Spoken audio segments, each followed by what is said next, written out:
Hey, it's Annie with your latest tech update. It's no surprise that cybercriminals are using the new AI tools to make their scams more successful. Law enforcement experts have now identified the three main ways they expect AI to be exploited by crooks. The first is phishing emails. These are supposed to look like they come from a trusted source. They'll ask you to download a file or click a link that installs malware.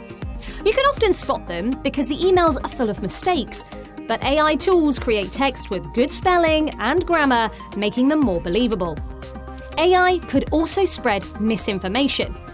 Imagine a chatbot creating social media posts accusing your CEO of having an affair and tagging local news outlets. Horrendous. And finally, chatbots can write increasingly good computer code, which could be used to create malware. The answer to protecting your business? Layers of security tools and good training. We can help with this. That's your tech update. More next week.